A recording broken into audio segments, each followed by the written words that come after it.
নমস্কার, কেমন আছেন আপনারা সকলে? আশা করি আপনারা সকলে ভালো আছেন, সুস্থ আছেন।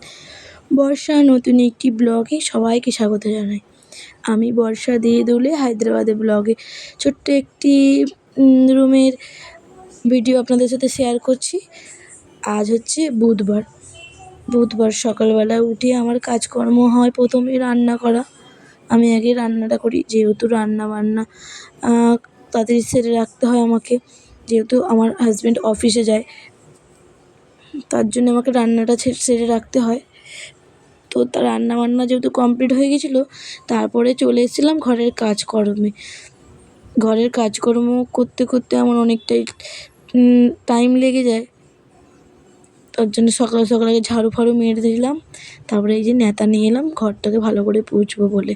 বাসি ঘর তো, তাড়াতাড়ি বাসি ঘরটাকে পুছে নিই, তারপরে বাদবাকি কাজ করব। আর তোমাদের সাথে আমি একটা জিনিস শেয়ার করি। আমি যবে থেকে দেশ থেকে বাড়িতে ফিরেছি, বাড়িতে এসে দেখি পায়রা আমাদের ব্যালকনিতে ডিম পেড়েছে।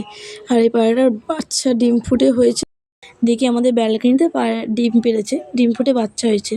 তা তখন বাচ্চাটা একদম ছোট ছিল, তা বাচ্চাটাকে আমি আর তাড়াইনি, ভাবলাম না বাচ্চাটা ছোট বাচ্চা, তাড়াবো না, বাচ্চাটাকে বড় করি। তো এই যে আমি এখানে যে আমাদের তাক করা আছে ব্যালকনিতে, ওইখানে ওকে রাখি। আর প্রত্যেক দিন আমি ওকে জল দিয়ে পরিষ্কার করি।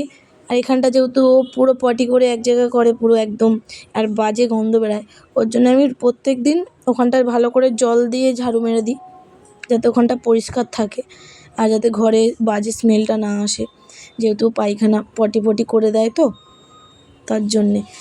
তো এই যে বন্ধুরা দেখো আমাদের এখানকার ছোট্ট পায়রা, তো ওকে ধুয়ে ধায়ে স্নান করে দিয়েছিলাম পায়রাটাকে। এবার হচ্ছে আমার ছেলেটার পালা। এই যে ওকে, আমার ছেলে স্নান করতে প্রায় 1 ঘন্টা টাইম লাগে। তো ওকে আমি জল ভরতে দিয়ে এসেছি, আমি বলেছি বাবু তুই জলটা ভরে সাইডে বসে স্নান কর। আর আমাকে কন্টিনিউ চিল্লাতে হয়, বাবু ঘর তাড়াতাড়ি তাড়াতাড়ি কর, তাড়াতাড়ি স্নান কর, তাড়াতাড়ি স্নান কর, কিন্তু ও অনেকক্ষণ ধরে স্নান করে। তো বাবুকে স্নান করতে দিয়েছে, ঘরের বাদবাকি কাজগুলো সারবো এবার। এই যে গ্যাসটা দেখছো, সকালে যেহেতু আমার রান্না হয়েছে বললাম প্রথমে আমি, তো এবার ঘরের গ্যাসগুলো ভালো করে পরিষ্কার করে ধুয়ে ধায়ে রাখছি। আর তো গ্যাসের ইউজ হবে না, একবারে রাতে রান্না হবে তখন গ্যাসের ইউজটা হবে। আর বিকেল আমি চা টা সেরকম খাই না, যদি বাবু ম্যাগি খায় তাহলে হয়তো গ্যাসের ইউজটা হয়, না হলে একদমই আমার গ্যাসের ইউজ কম হয়। সকালে রান্না হয়, সকালে যা চা রান্না হয়, চা খায়, দুধ গরম হয় তখনই, আর না হলে আমার একেবারে রাত্রিবেলা রান্নাটা হয়, তখনই আমি গ্যাসের ইউজ করি। এবার যে বাসনপত্রগুলো পড়েছিল বাদবাকি সব বাসনপত্রগুলো ধুয়ে রেখে দিই। আজকে আমাদের এখানে না জলের একটু প্রবলেম করছে, অনেক জল একদম শুরু করে পড়ছে। তো আমার খাবার জল ভরতে অনেকটা টাইম লেগেছিলো, জল আসছিল না। তো পাইপ দিয়ে নিচে থেকে জল টেনে নিয়ে এসে জল ভরা হয়েছে। আর ট্যাঙ্কি তো জল চলে যাচ্ছিলো মাঝে মাঝে, যেহেতু জলের কম আছে জল। কিন্তু আমাদের এখানে জলের অভাবটা আমি বুঝতে পারি না, যেহেতু আমি জলের ইউজটা কমই করি।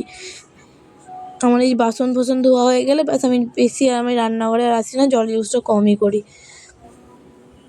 তো এই যে বন্ধুরা আমার বাসন কোসন সব ধোয়া হয়ে গেছে, বেসিন সব পরিষ্কার করে নিয়েছি। এবার আমি স্নান করতে যাব, স্নান করে আসি, তারপরে তোমাদের সাথে কথা বলি।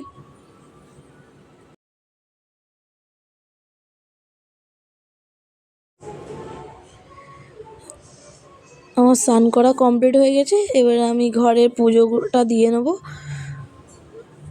যেহেতু যে বুধবার, পুজো আসাও দিয়ে আমি রোজ সকালে উঠেই আগে স্নান টান করে রান্না বান্না করি, কাজকর্ম করে স্নান করে পুজো দিই। তার আগে আমি কিছু খাই না, একেবারে স্নান করেই একেবারে ভাতটা খাই। তো যে বন্ধুরা আমার পুজো দেওয়া হয়ে গেছে, আমার স্নান, এবার ভাত নিয়ে বসেছি। আজকে ভাতে ছিল ভাত, তারপরে হচ্ছে মাছের ডিমের বড়া আর মাছের ঝাল। তো আমার ভিডিও কেমন লাগে কমেন্ট করে অবশ্যই বলবেন, আর ভালো লাগলে একটা লাইক কমেন্ট শেয়ার করবে। আজকের জন্য আসি, আবার নতুন ভিডিও আপনাদের সাথে দেখা হবে।